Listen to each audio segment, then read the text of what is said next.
no entenia la meva pròpia lletra, si era una N o era una U, Gaudés, que com hem posat Gaudes o Gaudés? Gaudes. Que és psicòloga escolar al centre educatiu, no sé si el coneixeu a Barcelona, Nen Déu. És una fundació que, de fet, quan el papa Benet va venir a dedicar el temple de la Sagrada Família, a la tarda va ser, jo hi era ja, em van fer un passe dit per entrar al Nen Déu. Sí, va ser un enxufe directament, no direm qui era. Doncs a la tarda vam posar aquest element que no només fossin la gran majestuositat de la Sagrada Família, sinó aterrat també en una qüestió més pastoral, no? I va visitar el Nen Déu a la tarda. No sé si hi eres, tu ja, doncs ens pots explicar. Posa't més a prop, sí. Si el cap la dona de sí, posa't més a prop. Doncs bé, a ella li hem demanat que ens parli sobre com tractar la diversitat a la catequesi. I la diversitat a la catequesi també ha variat, doncs ella mateixa ens farà com un ventall de tots els casos que tenim. Alguns podeu sonen fins i tot perquè els teniu a la família o perquè coneixeu algú amb aquestes particularitats d'avui en dia, que són, sobretot li hem demanat que ens parli, ella parlarà dels casos concrets, que són els més habituals que ens podem trobar a la catequesi. Doncs bé, endavant, anem amb un quart d'hora d'avançament, però així ho podem fer reposadament i si hi ha més torns després pel descans, que hi haurà un descans, pausa, cafè també entremig. I també us demanarem que si hi ha preguntes per a aquest diàleg de posterior, que les aneu fent i que les porteu aquí a taula. Llavors les mirarem d'endreçar a la pausa perquè no es repeteixin i tal, si hi ha coses que són comunes i així les presentarem i que pugui donar ella resposta. Gràcies. Ella mateix es presentarà amb més extensió. Moltes gràcies, mossèn, per convidar-me. Jo soc la Marta, com ha dit el mossèn, treballo a l'escola Nen Déu, us la presentaré. I jo, de fet, jo no dono catequesis. Jo de seguida vaig dir que jo no dono directament les catequesis, però porto 35 anys veient catequesis, que són els anys que treballo al Nen Déu. És una segona família per mi. I, per altra banda, tot el que explicaré avui és basat en persones amb discapacitat intel·lectual. D'aquesta manera, no sé si totes les orientacions poden adaptar-se a la vostra població, als vostres nens i nenes que teniu, però jo intentaré que entre tots aprenem una miqueta avui sobre com tractar aquelles persones que tenen diversitat, d'alguna manera. No us preocupeu per apuntar, perquè jo tota aquesta presentació li passaré al mossèn perquè us la passi. Jo no he pogut passar-la abans per qüestió de temps, però tota aquesta presentació la tindreu vosaltres. Jo la passaré, la passarà a vosaltres i tindreu totes ja bastant test, o sigui, està bastant escrit, i la resta ja ho anirem explicant. Ho veieu? O tapo jo? Veieu bé? Doncs aniré passant i, com hem dit, després farem les preguntes. Comencem pel títol, com tractar la diversitat a la catequesis. Veieu una foto que és al centre Nen Déu amb alguns nens de l'escola que estaven fent una celebració. Aquesta és el guió de la presentació que anirem veient. Parlarem del nostre centre, de la discapacitat intel·lectual, les adaptacions de catequesis amb persones amb discapacitat intel·lectual. Parlarem una miqueta de l'autisme, del TEA, del trastorn d'espectre autista, que és la meva especialitat, les característiques de l'espectre autista, les adaptacions del catequesis amb persones amb TEA. Després parlarem una miqueta per sobre perquè hi ha molta informació del TDAH, del trastorn per dèficit d'atenció amb hiperactivitat, i les adaptacions per a aquest tipus de persones, persones, nens i adults. I després he incorporat un tema que m'agrada molt, que és la Setmana de la Pau al Nen Déu. Aquest és el centre educatiu Nen Déu. Si aneu per Barcelona, estem al barri d'Horta, a Ronda Guinardó, en Passeig Maragall. És un centre concertat d'educació especial, depèn del Bisbat de Barcelona, forma part de la Fundació Nen Déu i el nostre president és el cardenal Joan Josep Omella. Ho porten les germanes franciscanes del Sagrat Cor i, com ha dit el mossèn, el 2010 va venir a visitar-nos a papa Benet XVI, que va ser tota una festa. Va ser molt impressionant la visita. I si voleu tenir més informació, per internet podeu mirar els blogs de les aules que van per colors. Vosaltres poseu blog de l'aula blava i surt tots els nens allà treballant. O blog de l'aula taronja i surten els nens treballant i fent activitats. I ara estem molt moderns perquè estem a Instagram també. Aquesta és la nostra fundadora, la fundadora de les germanes franciscanes del Sagrat Cor, que és Beata, és la Beata Madre Carmen de l'Infant Jesús. va ser una religiosa que va fundar la congregació i va fundar nombroses cases, escoles i entre elles, el 1982, a l'Hospital Nen Déu. Ara tots els papers per la canonització estan a Roma, hem fet tot un procés de canonització i estem amb il·lusió i esperança que sigui molt aviat santa. Aquesta és la introducció a la discapacitat intel·lectual. Hem de pensar que una persona amb discapacitat intel·lectual té limitacions significatives en dues àrees. No només amb el funcionament intel·lectual, que això es pot avaluar en proves d'intel·ligència, quan diuen aquesta persona té un coeficient de 75, de 70, de 40, és un aspecte de discapacitat, però també és molt important pensar en les conductes adaptatives. Les persones que tenen discapacitat intel·lectual, com molts de vosaltres sapigueu, són persones que els costa adaptar-se a la vida. Tenen dificultats per fer servir els diners, tenen dificultats per anar sols pel carrer, tenen dificultats per portar els hàbits d'higiene, inclús. Això també és molt important que tenim en compte. Aquí està l'Anna Lucía amb el seu dia de bateig. Les causes de discapacitat són molt diverses i es poden produir en diferents moments de desenvolupament. Poden ser abans del naixement, quan diem causes prenatals, durant el naixement o després del naixement. Això no podem entrar a explicar molt perquè no tenim molt temps, però són d'aquestes, ja ho sabeu, que són diferents moments on pot produir-se una discapacitat. Les persones amb discapacitat tenen diferents nivells de suport. Presenten més risc de patir qualsevol maltractament, donat que són persones molt vulnerables. Són persones que tenen més dificultats per captar els perills. Això també seria part d'una altra xerrada, a l'augment i a la prevalència tan gran que hi ha d'abús i discapacitat intel·lectual. Són persones amb una gran dependència dels adults referents, depenen molt de nosaltres. Per això nosaltres com a adults som molt importants per ells, perquè ells confien molt en nosaltres i ens necessiten molt. Per altra banda, també és molt important que ells vegin que confiem en ells i que els recordem les seves qualitats per sobre les seves dificultats i limitacions. Aquestes persones necessiten molt que treballem amb ells l'autoestima, com anirem veient. I hem de tenir present la seva edat cronològica. Tenim una alumna a l'escola que va a una parròquia, ella és una família que tenen molt contacte amb una parròquia de Sarrià, de Barcelona, i ella mateixa em deia, és que a la parròquia, com que jo tinc síndrome de Down, em tracten com una nena petita, perquè està en un grup de joves, perquè van tenir en compte la seva edat cronològica. Ja té 20 anys, està en un grup de nois i noies de 20 anys que fan catequesis i fan diferents tipus d'actuació a la parròquia. Llavors, aquesta noia em va dir que em tracta com una nena petita, però és una nena que té una discapacitat lleu, és una noia ja que és autònoma, que va sola amb autobús, però que té algunes dificultats per expressar-se, per relacionar-se. I jo li vaig animar que parlés amb el mossèn. Va parlar, ja li va explicar, i el mossèn va parlar amb el grup d'adolescents i des de llavors va canviar molt la situació. Ja la tracten com un més. És veritat que ella necessita més temps per entendre les coses, però ara ella se sent que la tracten com una persona de la seva edat i que compten amb ella com un jove més. Així que també és important. La discapacitat intel·lectual té diferents nivells, com sabeu. Hi ha persones amb discapacitat lleu, moderada, greu i profunda. Depèn de la discapacitat, tindrà una necessitat de suport menys o més intensa. Les persones que tenen una discapacitat intel·lectual profunda són aquelles persones que necessiten ajuda en totes les àrees de la vida i per això tenen una necessitat de suport generalitzada o molt intensa. Això també seria més extens, però us dic una miqueta per sobre. Ara comencem ja les adaptacions generals de les persones amb discapacitat intel·lectual, el que fem a l'escola. Quan tenim una persona amb discapacitat intel·lectual, hem de pensar que hem d'adaptar els continguts, la temàtica, l'extensió, segons les edats, com dèiem abans, i les necessitats de suport de cada grup. A l'escola tenim 15 aules i la catequesi és diferent amb diferents aules, diferents persones. No és la mateixa catequesi, evidentment, amb nens petits, amb nens que tenen, encara que siguin grans, discapacitat intel·lectual més greu, o amb nois i noies que tenen una discapacitat lleu o moderada. Aquests que poden anar sols pel carrer, amb la catequesi, evidentment, serà molt diferent. Les activitats, com us passa a vosaltres, han de ser molt motivadores, han de captar molt la seva atenció i mantenir-la. Per això sempre tenim a prop la guitarra, les cançons, ha de ser molt motivadora perquè els enganxin amb la catequesi.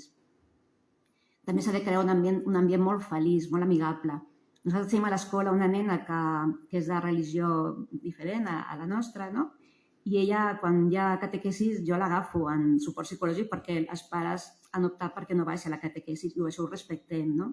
Però ella de seguida vol anar perquè veu que estan cantant i, clar, intento portar-me-la i estar igualment feliç, però és veritat que els nens, encara que siguin els seus pares d'una altra religió, que nosaltres ho respectem, són flexibles amb això, els motiva molt i veuen que és un espai molt maco, no?, per ells, que els motiva molt.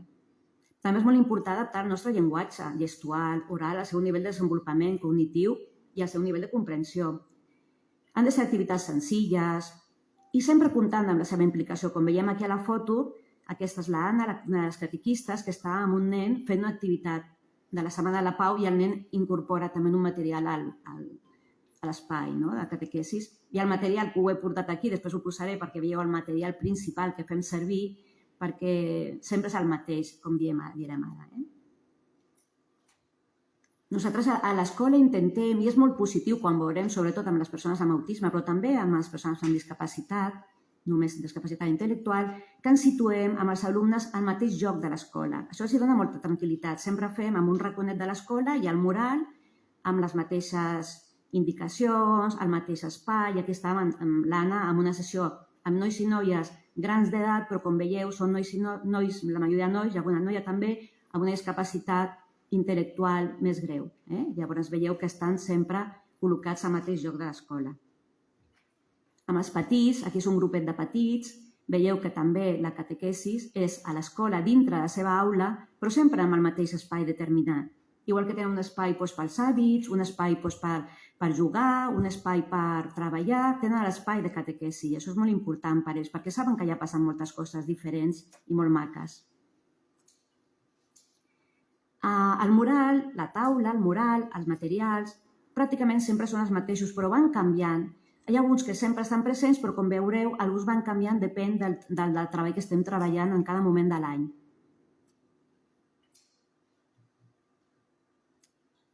Aquests materials són els que estan sempre presents. Després, al final, veurem un vídeo també, que veureu els nens com estan treballant aquests materials. Veieu que hi ha aquí totes les cançons molt desendreçades, molt desordenades, perquè ells mateixos les agafen i les tornen al seu lloc. A la catequesis també treballem els hàbits, l'autonomia, el poder agafar, el poder treure, el poder tornar a posar-lo al seu lloc. I aquestes capsetes per treballar els valors d'aquests aspectes positius, negatius, aquests aspectes de la vida. Nosaltres treballem molt amb valors, perdonar, escoltar. Ja veureu amb el vídeo com ho treballen ells amb diferents fotos que també he portat, fotos reals de comportaments. Ells han de reflexionar i valorar si és una actitud positiva o negativa, si li agrada a Jesús aquesta activitat o no li agrada a Jesús, si li agrada als altres, si li agrada als pares o no els agrada als pares. Intentem que s'impliquin i siguin conscients del que estem treballant visualment, com veurem també més endavant. Com he dit abans, els materials van canviant. Aquí he posat a Sant Francesc perquè com que a l'escola, a les germanes franciscanes, el francès és un gran amic dels nostres nens i el tenim sempre molt present i al principi de curs Sant Francesc és una festivitat molt important a l'escola, però també és tota la part de Nadal, la part de l'Advent, ara estem a la Quaresma i amb aquestes petjades que signifiquen les diferents classes, les diferents aules pel color. Aquests materials van canviant segons els observadors de l'any i ho van veient tota aquesta temporada i es van fent familiaritzar-se amb el contingut. Aquí tenim la celebració de Sant Francesc, que la van preparant. Les catequesis, com veurem ara, també serveixen per preparar la celebració posterior, perquè el material ho tinguin conegut. També pels alumnes amb discapacitat intel·lectual greu i pels més petits és convenient fer sessions curtes i anticipades, com veurem més endavant. Com hem dit, reflexionem sobre les conductes positives i negatives, això ja ho hem dit. Per exemple, fent servir la paràbola del bon samarità, per exemple, per treballar el tema de l'ajudar als altres, el fill pròdig per treballar el fer de perdonar. A vegades fem representacions, els catequistes ho fan representacions molt maques, que un fa de fill, un altre fa de pare, amb els nivells que poden fer-ho, perquè hi ha nivells de discapacitat intel·lectual que això no tenen, aquesta capacitat de representació, però hi ha nivells a l'escola que sí que tenim amb alumnes, amb nois i noies, que poden fer la representació i d'aquesta manera ho poden memoritzar i ho poden entendre millor. I també fem servir, no sé si ho coneixeu, potser sí, un grup de musical Balibam, no sé si ho coneixeu, sí, que serveix molt, ajuda molt a entendre les paràboles i és molt motivador per ells. Perfecte. Doncs realment funciona molt bé, molt bé. És molt important anticipar amb suports visuals l'activitat de la catequesi. Abans de venir a la sessió, nosaltres fem servir material, suports visuals, imatges, dibuixos, fotos reals i pictogrames. Pictogrames, no sé si ho coneixeu, són aquests dibuixos, després veurem més, que anticipen la sessió. I a l'aula, quan fan l'horari del dia, al principi tenen esmorzar, pati, plàstica, i després hi ha catequesis. Ells ja saben que tenen catequesis després. I això va molt bé per anar-se preparant, perquè saben que després aniran a la catequesis i amb qualsevol nen i nena o adult amb discapacitat intel·lectual i, com veurem, sobretot amb autisme, va molt bé saber el que faran i que ho vegin, perquè s'aprenen veient i entenen millor tot el que és l'anticipació visualment. També, per exemple, aquí estan era la Setmana de la Pau i portava aquí una palometa de la Pau, per motivar els nens més petits, els nens perquè entenguessin el que estaven fent. Ella era com la comunicadora del que anaven a fer, i anava com disfressada, entre cometes, de la paloma de la Pau. També a la catequesi, amb els nostres alumnes, com anirem veient, és molt important preparar les celebracions a la catequesi, que estaven preparant el que passarien el dimecres de cendra. Ho fèiem de forma molt explícita, molt amb el gest que farà el capellà o la germana que ens ajuda. És molt important que ells tinguin com un aprenentatge del que faran a la celebració, en totes les celebracions. I aquí és un exemple preparant la celebració del dimecres de cendra. Com que van preparar molt bé el dimecres de cendra, la celebració del dimecres de cendra va sortir molt bé. I aquí tenim alguns alumnes rebent la cendra per la germana Pilar, que és la directora en aquest moment de l'Escola Nen Déu, i aquí està Gisela encantada amb la seva espelma el dia de dimecres de cendra. Realment ho viuen amb molta alegria la celebració i és magnífic veure el bé que es porten. Jo sempre ho comparo, no? Els nostres alumnes, després quan van amb els pares a qualsevol lloc, com que han après a estar tan atents i tan tranquils i tan contents a la nostra parròquia del Nen Déu, que tenim una petita zona de capella, després es porten molt bé també fora, quan van amb els pares. I diuen, es porta molt millor el nen que té discapacitat que el seu germà que no té discapacitat, perquè potser no ho han treballat, tot el tema de preparació de les celebracions, de treballar l'atenció, que estiguin motivats. Ara comencem amb el tema de l'autisme, el tema del TEA. Sabeu que ara es diu TEA, és el trastorn de l'espectre de l'autisme, abans deia autisme. Tenia molts noms, però ara es diu trastorn de l'espectre de l'autisme. Segurament, en les vostres catequesis, en un moment o un altre, heu tingut o tindreu nens i nenes amb autisme perquè ha augmentat molt la prevalença a nivell mundial de l'autisme. O teniu algun familiar que tingui alguna característica d'autisme, de TEA. Sabeu que hi ha una gran diversitat, és molt àmplia la diversitat, tenim nois i noies i persones amb TEA del nivell 1, que el que es deia abans síndrome d'Asperger, que us sona potser, que són aquestes persones que tenen una intel·ligència normal o superior i que tenen les habilitats a nivell de llenguatge molt bones, parlen molt bé, de fet parlen a vegades de forma pedant, de forma com adults. Dius, què fa aquest nen que parla d'aquesta manera? Potser és un nen amb un TEA de nivell 1, que es deia abans síndrome d'Asperger.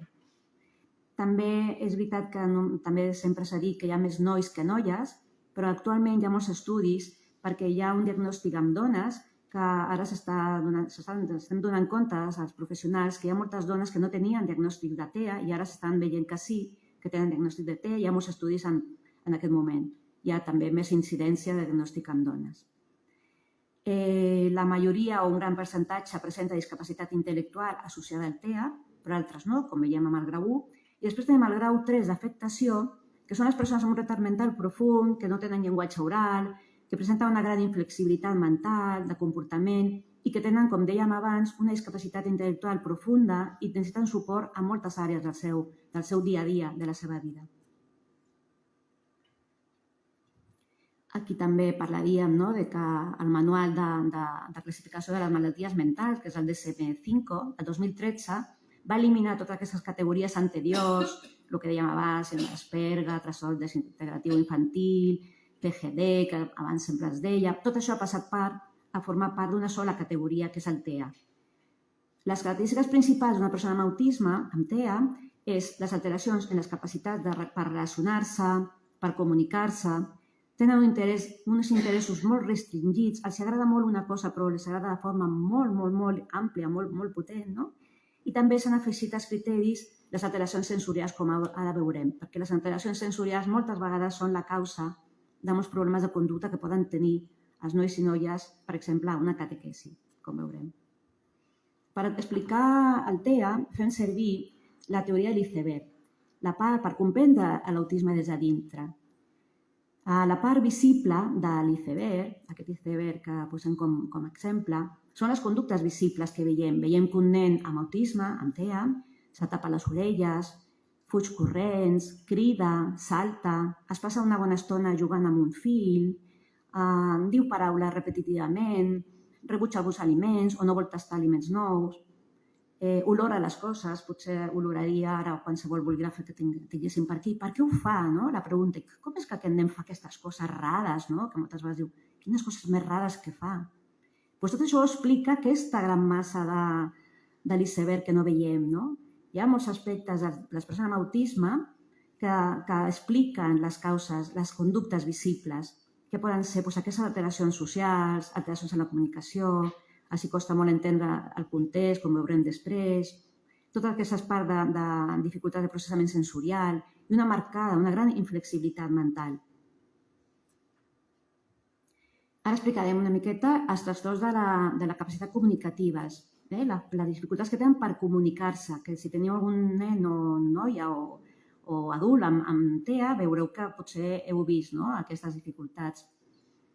La majoria o una gran quantitat, un 40% pràcticament de persones amb TEA no tenen llenguatge oral, no tenen capacitat de parlar oralment, sí que es poden comunicar amb sistemes augmentatius de comunicació, sí que poden comunicar-se, nosaltres fem servir inclús comunicadors digitals per poder fer demandes, però això també seria molt ampli d'explicar, però que penseu que les persones que no tenen comunicació oral sí que tenen a vegades sistemes alternatius per poder-se fer entendre.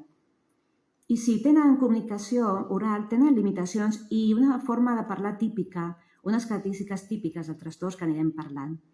Molts d'ells no es giren quan es crides, quan es diu Pep, no es gira, quan Joan, no es gira. Moltes vegades tenen aquesta dificultat i per això de petits sembla que siguin sords, però després ja es veu que no, que sí que senten, però no responen al seu nom. És un dels aspectes del diagnòstic amb nens petits. Molts es parlen en tercera persona. Jo diria, per exemple, la Marta està parlant, no diria jo estic parlant. Parlen molt en tercera persona. Sovint costa molt que et mirin els ulls, t'estan parlant i estan mirant cap a una altra banda. També sobretot quan parlen dels seus sentiments i emocions, llavors és molt important en aquests moments no fer-los mirar, perquè hi havia abans la tendència de mira'm, mira'm, i són persones que els costa molt interpretar la teva reacció a el que estan explicant i a sobre mirar els ulls. I a vegades inclús persones adultes amb TEA han dit que em feia mal quan em feien mirar els ulls. Sí que és veritat que si fem mirar els ulls quan hem de fer una feina o quan estem treballant d'una altra manera, però quan estan expressant sentiments, emocions, no va bé, no està bé fer-los mirar els ulls. Jo tenia una alumna que quan em parlava de les seves preocupacions es girava literalment de la taula, em deixava a mi aquí i es girava per poder parlar amb més tranquil·litat i jo li respectava. Després, quan ja havia parlat del problema, tornava a mirar-me, jo li respectava. Realment tenen una conversa molt basada en els seus interessos. Ells sempre volen parlar. I estic referint-me més a aquests alumnes, a aquestes persones, nens i nenes i adults que tenen TEA de nivell 1, que poden expressar-se, o nivell 2 inclús, però que realment la majoria de vegades no els interessa el que a tu t'interessa. Ells volen parlar de trens, volen parlar de calendaris, volen parlar dels seus temes d'interès. I tenen dificultats, com hem dit, per ajustar la seva postura, el to de veu i l'expressió facial, el missatge que volen transmetre. A mi t'estan explicant una cosa que fa risa, però t'ho estan explicant amb una cara molt sèria perquè els costa. Tenia una alumna que s'aguantava el somriure per expressar que reia. Deia, a veure, com és per riure? I feia així, s'aguantava, perquè no saben, a vegades, perquè no tenen aquesta capacitat que és innata en qualsevol altra criatura. Tenen dificultat en la prosòdia, que vol dir la forma de parlar amb un to de veu normal, corrent. Ells parlen a vegades molt fluixet, o parlen molt alt, que acabes amb les orelles, és a dir, una miqueta més fluix perquè parlen molt fort, o de forma peculiar. I després també el que dèiem, els costa molt fer servir el llenguatge no verbal i entendre els altres. Per això a la catequesi, si tenim persones amb autisme i parlem molt, ells pràcticament no entendran moltes coses. Per això veurem a l'adaptació què hem de fer, què convé fer amb ells. També, el que dèiem, tenen aquestes expressions pedants, més pròpies dels adults. A vegades s'inventen paraules, però són paraules molt divertides, no? Tenen un humor molt especial, no? I a vegades no s'assabenten que el seu tema d'interès avorreix als altres. Jo me recordo un nen amb unes habilitats socials, que feia un grup d'habilitats socials, que ell volia parlar dels trens, perquè és un dels aspectes que més es motiven a les persones amb autisme, perquè un tren els dona molta seguretat, perquè un tren sempre va i ve, i sempre para a les mateixes estacions, no? És una cosa molt repetitiva i això els ajuda a ordenar el seu món, perquè el món per ells és molt caòtic. Nosaltres, les persones que tenen un desenvolupament normal, normotípiques, que ens diuen, no? Per ells són molt diferents, perquè canviem molt. Un dia estem contents, un altre dia estem enfadats, un altre dia portem el cabell rissat, un altre dia amb una cua, tot això els despista molt. Per això volen sempre les rutines, no? I aquest noi, me recordo que amb un grupet que teníem 8 alumnes, i ell vinga a parlar de trens, ja els altres així, ja... No se n'adonava que estaven avorrits, no? I vam haver de treballar. Mira la cara d'aquest, tu com veus aquest nen? I llavors ell va començar a preguntar, a aprendre a preguntar, us interessa parlar de trens? I tots els altres, no! Ja estem farts, no? Però, clar, aquest nen no sabia, no veia, no interpretava, perquè nosaltres quan parlem amb una persona i estem ficant-se al rotllo, a vegades sabeu que tenim necessitat de parlar d'un tema i veus a l'altre que comença a fer, i no, doncs dius, ai, mira, ja paro, interiorment dius, paro que aquesta persona s'està cansant del que li estic explicant, no? A vegades ha passat, no? Això, i canvies de conversa o pares de parlar i dones peu que l'altra persona parli, no? Que això a vegades costa, no? Perquè volem acabar a vegades de conversa de les persones que ens agrada molt parlar, no? Llavors notes que l'altra persona... Però ells no tenen aquesta capacitat, no la tenen, l'han d'aprendre, com les matemàtiques. Ells han d'aprendre com les matemàtiques, aquestes coses. Tenen una comprensió molt literal, els costa molt entendre els acudits, les bromes. Igual fer una broma i no riuen perquè no l'han entès, no han entès la broma, el doble sentit. O s'espanten perquè te comeré a besos, ai, que em menjarà aquesta persona, no? Vull dir, ells tenen una comprensió literal del llenguatge. Moltes vegades fan una pregunta, tot i saber la resposta. És una forma de reafirmar que ells estan en una conversa. També els necessiten i els agrada molt veure una sèrie de televisió, uns dibuixets, moltes vegades, perquè també en aquelles moltes vegades poden controlar les converses que ells en la vida quotidiana perden molta informació. En canvi, amb una sèrie de televisió saben perfectament el que passarà després i això els dona molta confiança també. Ells també de vegades repeteixen el que has sentit. Jo dic sentit i ells dirien sentit, per exemple, no? Repetirien el que jo he dit. O a vegades diuen una ecolàlia que hem sentit a casa. A vegades s'informen molt del que passa a casa, perquè a vegades el meu pare s'ha enfadat aquest matí. Ui, i estàs allà a l'escola. Anda, i comença per tota l'escola. El meu pare s'ha enfadat i m'ha donat una torta. Ostres, no? I va per tota l'escola igual dient això, no? Llavors després parles amb ell què ha passat avui amb el papa i tal, no? Bueno, doncs t'informen de la seva vida perquè ells ho porten a l'actualitat, no? Coses que han sentit en altres moments, o anuncis de la tele, no? Havia un que estava tot el dia cantant la cançó del Colacao. Jo soy aquel negrito, doncs aquesta la cantava tot el dia perquè li encantava aquesta cançó. Bueno, doncs són ecolàlies que ells serveixen també per regular la seva conducta, per tranquil·litzar-se. De vegades sembla que parlen sol, però el que estan fent són autoinstruccions. A vegades veus un nen amb TEA per l'escola o ara he d'anar aquí i he d'agafar la cartera perquè ells necessiten com ajudar-se a si mateixos a regular les seves emocions, les seves rutines. També, com a punt 2, ells tenen problemes de socialitzar, de relacionar-se. A vegades diuen que aquest nen té autisme perquè no vol relacionar-se. És una gran equivocació. Sí que volen relacionar-se, però no saben com fer-ho. No saben com relacionar-se, no tenen eines. Se'ls ha d'ensenyar, se'ls ha d'explicar com iniciar un contacte. Després ho veurem amb les adaptacions a la catequesis, com podem fer-lo, no? Tenen molts fracassos per començar i mantenir una relació. A vegades intenten comunicar-se i tenen un rebuig als altres, o realment tornen a parlar de trens i els altres diuen vete a la porra, que jo no tinc ganes de sentir, llavors es queden així com molt afectats perquè no volen parlar amb ells. A vegades toquen el cabell perquè els agrada el tema sensorial, tocar-te el cabell, o t'agafen molt fort, o s'apropen massa, a vegades se't posen aquí davant i has de fer una mica de distància perquè aprenguin com hem de parlar amb una altra persona. Va molt bé el tema de la mà de distància, posem una mà perquè és l'espai, per parlar amb una persona que et sentis còmode. També els costa molt perquè si feu amb un nen amb autisme catequesis algun joc competitiu així costa molt perdre, moltes vegades ploren i ho diuen, jo vull guanyar, jo vull ser primer, bueno, a vegades ploren molt. Llavors és molt important jugar amb ells i que acceptin que si jo perdo, doncs jo no ploro, no? I que ser un model, bueno, he perdut, sí, estic una mica trista, però bueno, no passa res. Ui, tu has guanyat, que bé, a vegades guanyen i es posen a cridar, doncs tampoc fa falta, perquè l'altre es pot sentir malament, però com que no tenen aquestes capacitats no ho veuen, no? Després amb els jocs, si feu jocs amb ells volen imposar les seves regles i es posen molt nerviosos quan algun company se salta les normes, es posen malalts, no? Perquè ells volen les normes, que tot sigui com ha de ser, no? La majoria de nens tenen dificultats per relacionar-se amb els seus iguals, però prefereixen parlar i relacionar-se amb els adults. I aquí teniu una foto de dos alumnes que jo tinc a l'escola, els dos tenen TEA, i veieu que cada un va a la seva rotllo, no? El seu rotllo cada un, perquè a ningú sap com relacionar-se amb l'altre. Què passa? Que jo amb aquests nens no he portat el vídeo, però després els hi vaig juntar a la taula, van fer pastelina, van fer un pastís, i la nena li va donar el pastís a l'altra perquè bufés les espelmes. No vaig aconseguir això, però ja era un contacte entre ells. S'ha de treballar.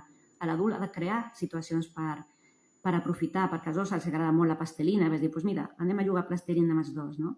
Però que, de fet, aquesta conducta que tenen d'estar cada una a la seva banda és molt pròpia dels nens amb autisme.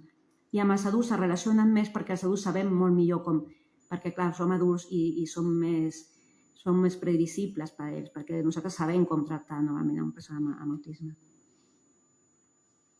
També els jocs de cooperació, fer un puzzle junt, una construcció, compartir les peces entre els dos, també aniria bé per treballar un material per fer junts. Més característiques, que molts són víctimes d'assetjament escolar, del bullying, d'assetjament, molts tenen una motxilla de molts problemes d'incomprensió i acaben molts presentant a l'adolescència, sobretot, problemes de salut mental com depressió i ansietat. Molts prefereixen no sortir de casa, quedar-se tranquil·lets amb els seus interessos, sense l'estrès al carrer o a l'escola. Quan va haver el confinament, molts al principi ho van passar malament perquè es va trencar la rutina, però després estaven encantats, la majoria sobretot els que tenien una discapacitat intel·lectual més lleu o moderada, no? Els que tenien més profunda necessitaven més sortir. Ja sabeu que si tenia un passe, com un passe per poder sortir al carrer, però aquells que eren una miqueta tenen una capacitat més conservada a nivell cognitiu, estaven de mar de bé a casa, no tenien problemes companys, no tenien problemes sensorials, estaven moltes hores a l'ordinador. La veritat que ho van passar alguns millor que a l'escola quan tenien aquests problemes d'assetjament escolar.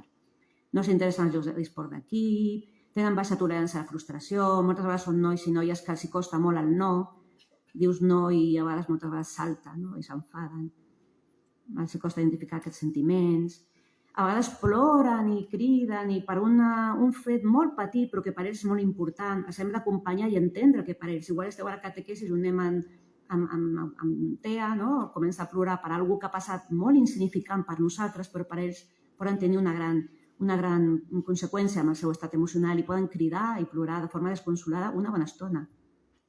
També quan estan molt contents, molt excitats, poden fer aleteo, que fan amb les mans moviments estereotipats o amb tot el cos o salten. És la forma d'ells de poder expressar les seves emocions. A vegades fan comentaris que no són apropiats perquè no tenen capacitat d'empatia o la tenen molt afectada i a vegades poden dir, oi, mira esta, que fea o que gorda o que no me gusta esto, o coses que nosaltres no diríem mai a una persona, però ells, pam, ho deixen anar d'aquesta manera. I això s'ha de treballar molt amb ells, mira, això que has dit, amb aquesta persona no li ha agradat, aquestes coses no s'han de dir, o pregunten molt l'edat a persones que, mira, això de preguntar l'edat, tu quants anys tienes? Pum, suelten així, no? I, a més, hi ha alguns que tenen aquesta tendència a preguntar l'edat perquè inclús pregunten el dia i teníem una noia a l'escola que preguntava, tu, quin dia, en castellà, tu qué día naciste? Tu le decías, el 4 de febrero de tal año, ¿no? Era lunes, pam, així, no? Clar, era una habilitat que tenia ella impressionant de saber calcular. Ara us diria a tots vosaltres, us preguntaria a tots el dia que heu nascut i us diria el dia que havia nascut de la setmana. Tenia aquesta habilitat, perquè molts tenen aquestes habilitats. Molts. I acertava, perquè jo vaig mirar i jo vaig néixer un dilluns i ho sé per ella, perquè ho sé per ella. Però clar, a vegades venia gent amb més edat i els preguntava, ¿tú cuántos años tiene? I jo, que no és correcte. I després li deia, home, Laura, això que has preguntat, a la gent no li agrada dir l'edat. Jo li deia a la meva, perquè no m'importa dir l'edat, no? Però en aquell moment a vegades preguntava a una altra persona i no li podia agradar. No? O, per exemple, tenim un noi a l'escola que pregunta a tothom quin número de peu fa. Això, bueno, això no és una cosa tant, però a ell li ajuda a regular, com veurem després, a ordenar-se una miqueta, perquè tu sempre més o menys tindràs a 38. A vegades hi ha gent que canvia de número, però normalment sempre tindràs a 38 i això sí ajuda molt a tranquil·litzar-se, no? Després també a vegades sembla un nen maleducat, perquè com que físicament són nens i nenes harmònics, no tenen cap alteració morfològica, no tenen el que es diu fenotip, no? Quan tenen síndrome de Down veus que és un nen amb síndrome de Down o una paràlisi cerebral. Quan és un nen amb autisme, normalment són nens bufons, normals, no tenen... Llavors, quan van pel carrer i tenen un d'aquests moments d'explosió conductual, poden trossar la roba, les sabates, cridar, i les famílies ho passen molt malament. I aquest acompanyament de les famílies és molt important, perquè els hi costa, i amb la catequesis, ja com veurem després, són nens que a vegades comencen a cridar, s'enfaden, i llavors està a la capella, s'ha de treballar molt, el tema al cine, a la capella, en quins llocs pots cridar. Pots cridar quan estiguis al Tibidabo, a les atraccions, o al pati, però no pots cridar quan estiguis a la catequesis, quan estiguis a la capella, quan estiguis a la classe. S'ha d'explicar molt bé les habilitats socials. També fer un petó a un desconegut. Han d'aprendre les habilitats socials. I per això ells necessiten més informació, més temps per fer la transició, com ara veurem en un exemple, per adaptar-se a una situació nova. Per exemple, si ara entrés per aquella porta una persona, com la majoria de nosaltres, amb una evolució normal, diria, mira, és una reunió, és una conferència, hi ha unes cadires, hi ha una gent escoltant, hi ha una persona aquí parlant, és una conferència, no? Si entrés una persona amb autisme ara per aquella porta, necessita un temps per identificar la situació. Diria, una cadira. Després una estona, hi ha molta gent. Anda, hi ha una pantalla. És una reunió. Necessita com uns... I llavors això amb les persones amb autisme no ho tenim en compte i les agafem, aquí, allà. I ells necessiten un temps per entendre el context on estan. Entendre l'espai i el que significa aquell espai. Per això a l'escola, això que dèiem de l'espai conegut, els va molt bé perquè ells saben que van a catequesis perquè ho han vist moltes vegades i no necessiten tant temps per interpretar. Però si un dia féssim la catequesis a la biblioteca, aquell dia les persones que tenen TEA s'hi costaria molt d'entrar i entendre que ja feien catequesis, per exemple. També, quan estem en un grup, hi ha un nen que no s'està portant massa bé i la professora renya aquest nen. Normalment, el nen o la nena que té TEA, que té autisme, també es contamina i també s'enfada o crida o pot arribar a pegar-te perquè s'espanta, perquè pensa que va amb ell. Tu, per exemple, muy mal, crides a un, no? O no criden perquè intenten no tenir molt alt nivell de veu, però sí que poden estar renyant una persona i el nen amb autisme s'enfada i inclús a vegades ve a pegar-te a tu o al nen. Llavors, a nosaltres va molt bé, si tenim aquesta situació a la catequesis, quan heu de rectificar la conducta d'un nen amb el nen amb autisme, li somrieu, li mireu amb un somriure perquè ell noti que tu amb ell això no va, que amb ell estàs content. Això ho necessiten. Una cosa tan senzilla, però que va molt bé. El que hem dit, recordar rutes, dades aniversàries, marques, números, aquestes dades les ajuden a organitzar-se un món caòtic. Tinc una alumna que, això que diu, el mateix que diu el número dels peus, també sap totes les claus. Nosaltres portem a l'escola, tothom portava la clau amb el seu número i ell sap les 100 números de qui és, perquè jo sempre portaré el 23 i ell sap que jo, al principi ho demanava, jo diria als professors, deixeu-li, perquè no em toqui, no sé què, i vam treballar que ell ho demanés bé. Sisplau, digue'm el teu número de clau. Llavors el professor li ensenyava el número de clau i ara s'ha quedat tranquil perquè ara ja sap cada un quin número tenim. I tinc un amic que ara viu a Londres, que parlo amb ell, és un noi que estava a l'escola, que té autisme i hem mantingut el contacte, i ell sempre em recorda l'aniversari de tothom i em va perfecte, és la meva agenda, perquè felicita el Manolo, ostres, el Manolo no recorda, felicita a Sor, no sé què, se recorda de tot, són nois que llavors l'hem de valorar aquesta memòria, ostres, Alejandro, gràcies, quina sort que tu te'n recordes, però jo no me'n recordava, l'hem d'agrair també aquesta memòria que serveixi d'alguna cosa, que no sigui tan només repetitiu.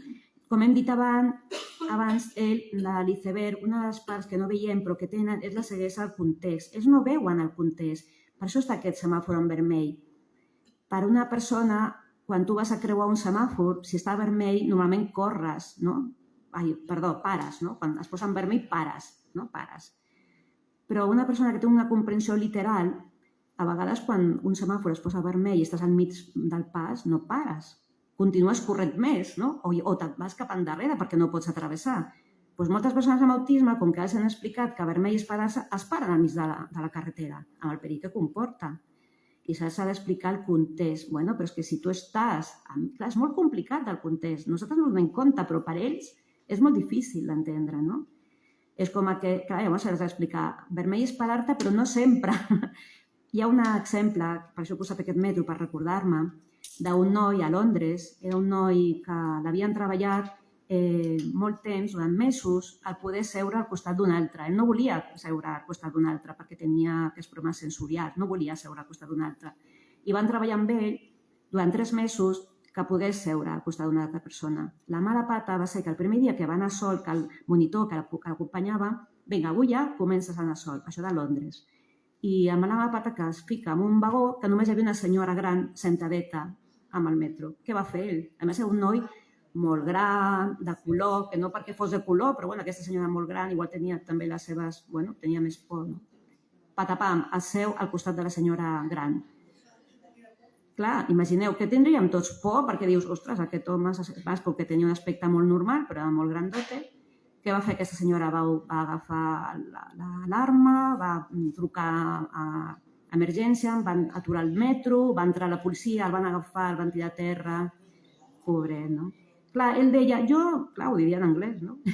Ell deia, yo solo he hecho lo que me decían, jo només he fet el que m'han ensenyat, jo havia de seure al costat.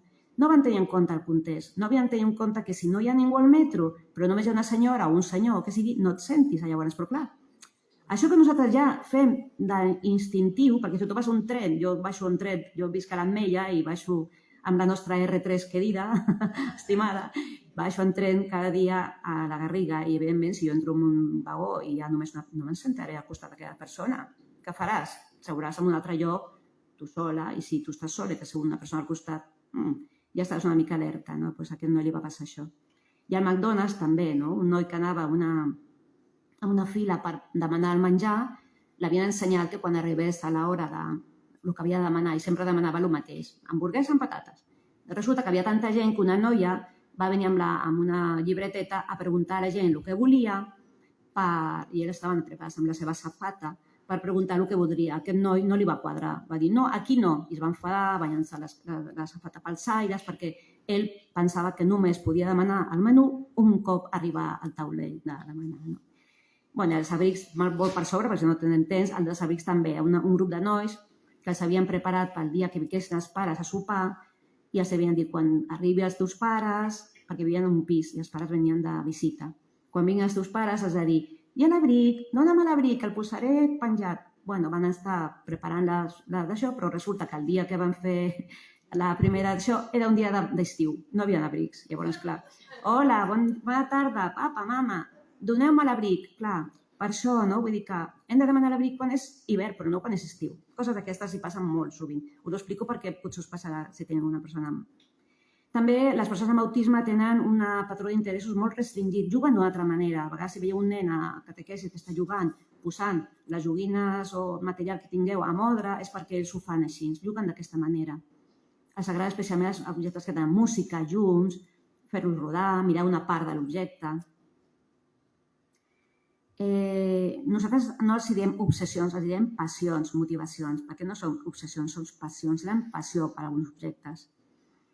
A vegades són la millor manera de vincular amb ells. Nosaltres, quan un nen ve a l'escola, sempre preguntem als pares què li agrada més. Doncs igual la Peppa Pig, o, jo què sé, a l'època dels meus fills, els Teletubbies, no? O ara, doncs, fan se vol, la Patrulla Canina, o si teniu fills, nets, o sabeu que són aquests dibuixets ara, que són més de moda, no?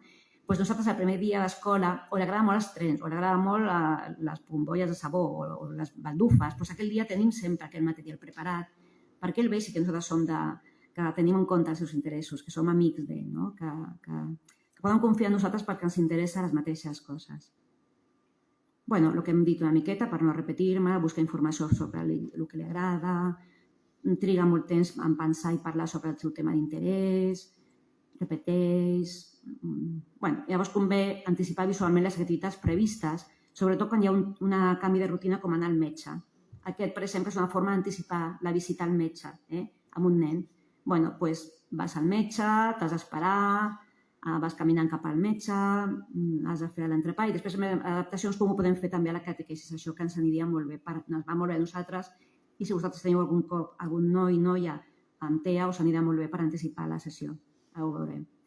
També la part de processament sensorial, poden tenir hipersensibilitat o hipersensibilitat, a alguns nens no s'agrada que els agafin, els fa inclús mal. Quan tingueu un nen o una nena amb TEA, intenteu sempre agafar-li per darrere, no per davant, no agafar-li massa, esperar, inclús demanar-li permís, vols una abraçada, vols un petó, demana-li permís, perquè a vegades no volen, llavors la mà o xoca-la, no? Hem de tenir molt en compte aquestes hipersensibilitats que tenen, o hiposensibilitats són nens que es mouen molt, que a vegades tenen seran molt esgronxadors o que sigui moviment perquè són hiposensibles i busquen aquesta estimulació fora. També a vegades sembla que tenen molt un aparell malestar davant de l'olor. Després veurem com la catequesis també és important tenir en compte molt el tema de la intensitat i dels sorolls, perquè a vegades les catequesis, les celebracions són molt sorolloses, a l'escola es passa i veurem com els podem treballar. Els hi costa a vegades canviar la roba, els hi costa molt tot el que són les etiquetes de la roba, tot això els hi molesta molt. Moltes vegades necessiten tocar, olorar, el que dèiem abans, que són aspectes d'ells, no? Tot això em sembla que ja més o més ho he dit. De rebutgen alguns aliments, molts caminen de puntetes. Si veieu un nen amb autisme, veureu que la majoria caminen amb puntetes, sense tocar tot el terra, perquè tenen aquesta sensibilitat als peus. Per això els molesta molt les sabates, costa molt. Moltes vegades treuen les sabates a la classe i hem treballat molt això també. També, com adaptem la catequesis amb les persones amb TEA? El que dèiem abans per discapacitat intel·lectual, perquè l'altre, a més general, amb totes les persones que tenen discapacitat, tenen tot el procés a sobre, tenen autisme, la sessió ha de ser molt predicible, molt estructurat, una mica el que dèieu abans, que tingueu molt preparat el que parlarem, perquè ells acceptin i entenguin l'adaptació nova, el nou entorn. Si venen per primera cop a la catequesi, s'han d'entendre molt bé què farem, l'informarem prèviament si hi ha un canvi de rutina. Doncs mira, avui no vindrà aquesta catequista, vindrà una altra, o avui canviarem d'espai, l'hem d'anticipar, l'hem de dir. Aquests suports visuals, la catequesis es farà tal dia, durarà de 3 a 4 o de 4 a 5 o el que sigui. Aquest dia no farem catequesis però farem una altra cosa. Tot això s'ha d'explicar visualment, tenir visualment els suports. També és molt important les persones amb TEA perquè són persones que passen per la vida moltes vegades sense poder escollir, sense poder triar. És molt important que puguin triar, però també de forma equilibrada en la capacitat de poder tolerar i seguir normes de convivència, normes de les sessions. Hem de fer l'equilibri entre ara pots triar i ara has de seguir les normes. Mostra visualment com hauran d'actuar, les regles bàsiques de convivència, haurà d'estar sentat amb el banc, amb aquest pictograma que és tan maco, perquè a l'església has d'estar sentat. Si veuen aquest pictograma, com que ho diu el pictograma, és com que està fora, no t'ho diu la catequista, fan molt més cas. És evident que fan molt més cas perquè ho diu la norma i ells els encanta les normes, els agraden molt les normes i el que veuen, ho entenen molt millor. També, ara estem, per exemple, a l'escola fent catequesis per preparar la primera comunió i tenim diversos nens amb TEA i tenim un nen especialment complicat perquè té TEA i TDAH associat, com veurem, i amb aquest nen estem preparant-li molt, fent el que és assaig de com haurà d'estar a la parròquia, a l'església, com estarà a la capella de la nostra escola, que tenim una capelleta, allà fan la comunió de forma repetitiva, cada dimarts a les 12 van al grupet, fan tot el mateix per assistir al dia de la comunió sigui el millor possible. Normalment sempre va molt bé. Van tenir un cas d'una comunió que un dels que feia la comunió es va ficar al mig del passadís, això no em sortia en català, del passadís i no es va moure allà tota la celebració. No es va moure d'allà, vam intentar apropar-lo, al final ho vam aconseguir, però normalment va bastant bé i fan bastant cas, perquè s'ha preparat molt de forma repetitiva. Molts nens amb TEA, que això no ho he dit, sí que ho he dit, però és veritat que són molt perfeccionistes. Els agrada tot molt ordenat, com hem dit, I a vegades tenen molt baixa tolerància a la frustració quan no els hi surten les coses bé. Per exemple, veiem aquí aquest nen, és el nen que farà la comunió, és aquest, que té TEA, i TDAH, està fent aquí amb la Paloma de la Pau, els gomets han d'estar d'una manera posada, no? I si no ho aconsegueix, potser s'enfada i es llença a terra i plorarà. Bueno, això s'ha d'anar treballant. I quan tingueu un nen o una nena a la catequesis, comenceu fent activitats que vosaltres coneixeu, que a ell li agraden, que té més recursos, i després progressivament anirem retirant les ajudes i els suports, no? I ampliant la dificultat. Però quan fan aquest tipus de feines, de treballs, a la catequesis intentem que cada un faci el que més se li doni, no? Que pugui fer-lo bé i que sobretot en les primeres sessions estigui relaxat i tranquil. Aquí, el que dèiem abans, les persones amb TEA tenen moltes dificultats amb tot el que són les funcions executives que es diuen, que és planificar, inhibir, tenir flexibilitat, la memòria de treball.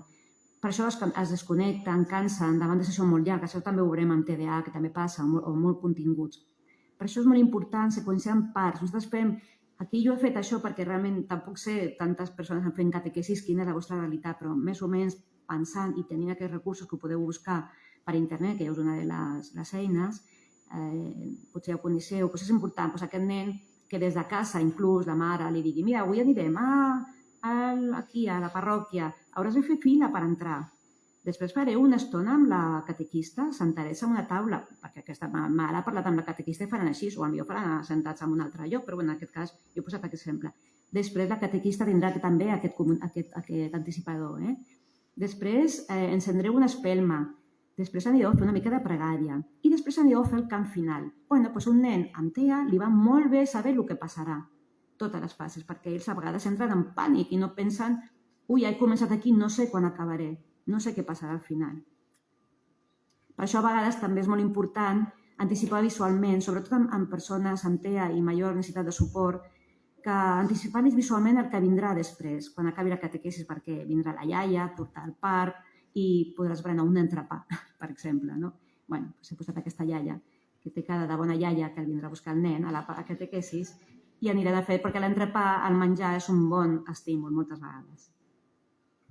També necessiten aprenentatge explícit de com portar a terme les habilitats socials. Moltes vegades no tenen ni idea de que han de saludar, com han d'iniciar una conversa, que potser tenen aquest gest amb la mà, potser amb els nens que no tenen autisme. Mira, amb aquest que té autisme li hem explicat, o té aquestes dificultats, li pots saludar així perquè se sentirà més còmode, o amb la xòcala. El xòcala funciona molt bé per comunicar-se, perquè és molt fàcil, xòcala, no? O dius hola quan veus una persona que entra, parles amb una altra persona, tot això amb aquests suports visuals va molt millor perquè entengui. També amb aquests suports visuals treballem també els valors, treballem també, aquell dia ens anem a seure a terra perquè anem a fer un grup de nens més petits, no? Doncs mira, avui seurem a terra, ja tenen el pictograma de saber que aquell dia, perquè si tota la vida s'han sentat a la taula i el dia la catequista vol que se senti a la terra, igual que el nen no vol, perquè no l'ha anticipat ningú, no entén què està fent la catequista o el pots aixecar la mà, ja està, mira, ja s'ha acabat la catequesis, perquè igual li agrada molt i li costa acabar. El demanar ajuda, el demanar perdó, totes aquestes icones, tots aquests dibuixos ens ajuden a entendre. També treballem els valors, aquí he tingut unes quants imatges i veurem també en el vídeo de fotos, el que dèiem del context, que és molt diferent una persona que estigui rient perquè ha guanyat un partit o una persona que estigui plorant perquè ha guanyat, una persona que està plorant perquè està parlant seves o una persona que està plorant perquè està trista, i els costa molt entendre. I amb les fotos també és important que ells vagin entenent cada foto al context on s'està produint l'emoció. El tema del soroll, penseu que molts tenen hipersensibilitat auditiva, els molesta molt els sons forts, els molesta molt la música intensa i les reaccions que poden tenir, com hem posat aquí, poden tenir una reacció de pànic, poden fugir, poden sortir corrents, poden tenir ansietat, es poden tapar les oïdes, poden distreure's. Llavors és molt important també que ells aprenguin a fer servir quan els altres companys estiguin parlant molt fort o dir-ho. Tinc un alumne que és gran ja, però que quan fem un grup d'habilitats socials, quan parlen molt fort, perquè comentem un grup d'habilitats socials que parlen del cap de setmana, el que han fet, el que els preocupa, i parlen molt fort. I tots tenim, jo la primera, tendim a parlar molt fort quan estem dialogant i estem així. Llavors aquest noi de sobte diu «Ei, sisplau, podeu baixar el to de veu? Llavors tots baixen el to de veu, però ell ja ha après a dir-ho, no? És molt important que ha après a dir-ho, perquè altres nens petits o no tenen llenguatge no saben com dir-ho. Altres fan així, no?, amb la mà. I altres no saben dir-ho i és l'adult que reguli els altres perquè vagi una miqueta l'intensitat de la música, de la llum, dels aplaudiments, per això a vegades els molesta molt. També veieu que hi ha un grup de conversa. Quan molta gent parla al mateix moment, les persones amb autisme tenen moltes dificultats d'entendre d'on ve la conversa. Quan estem dinant amb molta gent, ells s'atabalen molt amb molta gent, si conegueu algun cas de nens que en una reunió acaben sortint molt enfadats perquè els molesta molt. És com si nosaltres ens fiquéssim 2 o 3 ràdios en diferents emissores a la vegada, és que és així, no? I ells tenen molta dificultat d'entendre d'on ve el canal de veu o de música o de soroll, vaja. Aquí també tenim pel suport visual, aquí que posa Arasac. Arasac, potser ho coneixeu, és on podeu de forma gratuïta descarregar tot aquest tipus de pictogrames. Hi ha de tot, és que és una plataforma aragonesa que són molt generosos perquè hi ha quantitat de materials, de normes de conducta. Jo he posat aquest del que puc fer a la classe i el que no puc fer a la classe perquè no he tingut temps d'adaptar-lo a la catequesis, però vosaltres ho podeu buscar, potser ho coneixeu. També el volum de veu, també el que dèiem abans, on pots cridar quan vas amb la muntanya russa, o quan no pots cridar quan estàs a la classe, quan estàs a la catequesis, el símbol de tranquil, aquest que és un nen que té la veu, la boca no callada però tranquil·la. A la celebració hem d'estar en silenci, ens podem saludar en el moment de la pau, fent un petó, donant-se la mà, pots triar, també poden triar. Tu com et vols saludar en el moment de la pau? Jo no vull fer petó, doncs pots donar la mà, també està molt bé, perquè a vegades no volen que s'hi donin petons. També és molt important que tinguin molt clar com demanar ajuda quan es cansen, quan estan nerviosos o estressats. Per exemple, estic nerviós, no em trobo malament, doncs puc avisar, això és avisar, puc sortir, puc anar a rentar la cara, puc anar a descansar una miqueta fora. Si teniu una catequesis, teniu una saleta al costat que poden descansar una miqueta si estan cansats. També que puguin tenir molt clar que poden demanar ajuda quan estan malament, que ho facin bé, perquè si no, o cridaran, o es tiraran a terra, o ploraran. Millor que ho puguin expressar i tenir present sempre nens inclús que no tenen llenguatge, vull descansar, surten una miqueta. Ara passem al TDAH, el trastorn per dèficit d'atenció i hiperactivitat. És un trastorn del neurodesenvolupament que hi ha uns factors que provoquen l'alteració funcional del mecanisme que regula el control de l'atenció, del moviment, dels impulsos. I llavors, les persones que tenen TDAH, com sabeu segurament alguns de vosaltres, tenen repercussió en molts àmbits de la vida.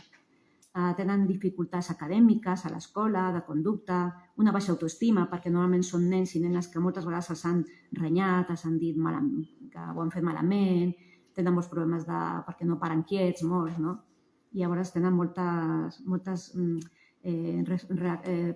reaccions als adults negatives, com veurem.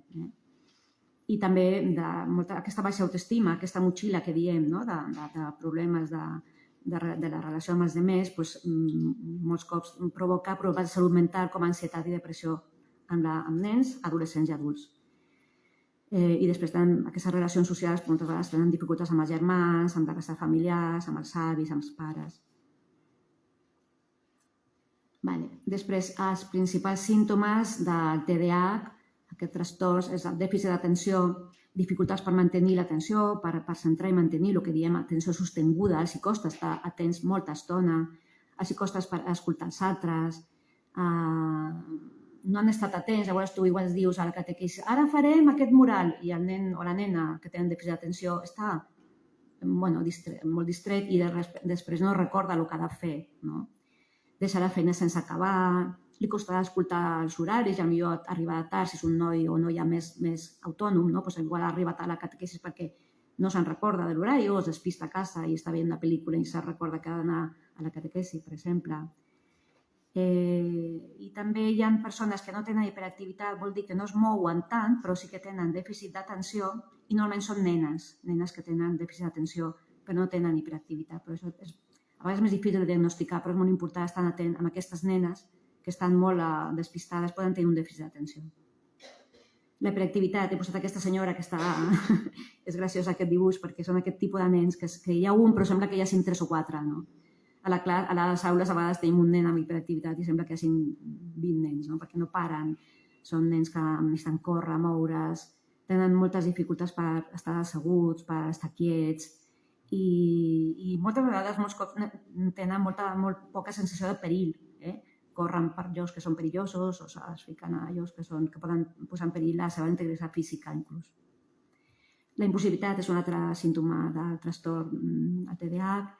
Hi ha una manca de control de comportament, són nens i nenes que interrompen les converses, que es fiquen enmig de dues persones parlant, són les típiques mares que diuen que no em deixa parlar, però jo estic parlant amb la veïna i es fica pel mig, diu el que ell vol que anem a comprar alguna cosa i ho diu moltes vegades de forma molt repetitiva, s'enfada amb freqüència, amb intensitat, reacciona de forma desproporcionada i de vegades violenta davant qualsevol incident amb algun company. I aquestes dificultats provoquen dificultats en les relacions socials. L'escolta d'esperar el seu torn i serà el típic nano que igual dirà també similar al TEA però una mica diferent, perquè aquests no és que no tinguin empatia, és que no tenen capacitat d'inhibició, no inhiben les conductes. Nosaltres moltes vegades deixem de parlar perquè per el que dèiem abans, perquè per un altre, o no diem, estem callats perquè no convé parlar, o no convé dir alguna cosa perquè després les conseqüències seran negatives, o sabem guardar un secret. Els nens amb TDAH normalment no guarden secrets. Hi ha una festa de mama, doncs farem una festa sorpresa. Onda, ja ho ha dit, no? O després d'aquestes, no? En canvi, una persona que no tingui TDAH no ho dirà, no estarà callat allà. Però a un nen amb TDAH li costa molt guardar, inhibir el que ell vol dir, el que ell necessita dir. Llavors, com adaptem la catequesi amb aquests nens amb TDAH?